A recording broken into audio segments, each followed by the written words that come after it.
Hello friends, അപ്പൊ ഞാൻ ഇന്ന് വന്നേക്കുന്നത് മറ്റൊരു പുതിയ ചോദ്യവുമായിട്ടാണ്. ചോദ്യം എന്താണ്? തന്നിരിക്കുന്നവയിൽ ഒറ്റ സംഖ്യ അല്ലാത്തത് ഏതെന്ന് വേണം നമുക്ക് കാണാം. നമുക്ക് ഈ ക്വസ്റ്റ്യൻ എന്ത് ചെയ്യാം? ഓപ്ഷൻ എന്ന് ഉത്തരത്തിലോട്ട് പോകാം. അപ്പൊ നമ്മുടെ ഫസ്റ്റ് ഓപ്ഷൻ എ എന്ന് പറയുന്നത് 15ന്റെ സ്ക്വയർ ആണ്. ഇപ്പൊ നിങ്ങൾ നോക്കി, 5 യൂണിറ്റ് പ്ലേസിൽ വരുന്ന ഏതൊരു നമ്പറിന്റെ എക്സ്പോണന്റിന്റെ യൂണിറ്റ് പ്ലേസിലും എന്ത് തന്നെ ആയിരിക്കും? 5 തന്നെ ആയിരിക്കും. അപ്പൊ ഇവിടത്തെ യൂണിറ്റ് പ്ലേസ് 5 ആണ്. ഇനി ബി നോക്കിക്കേ, 15⁻5 പ്ലസ് 5 ആണ്.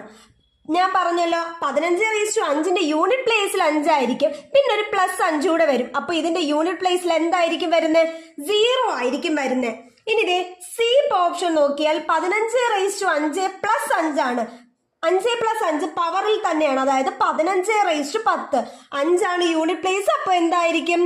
ഇതിന്റെ എക്സ്പോണന്റിന്റെ യൂണിറ്റ് പ്ലേസിലും 5 തന്നെ ആയിരിക്കും. അതേപോലെ ഡി ഓപ്ഷൻ എന്ന് പറയുന്നത് 15⁻5 എന്താണ്? 15⁻0 എന്ന് പറയുന്ന ഒന്നാണ്. ഇപ്പൊ ഇതിലൊരു ഈവൻ നമ്പർ ആയിട്ട് വരുന്ന 0 മാത്രമേ ഉള്ളൂ.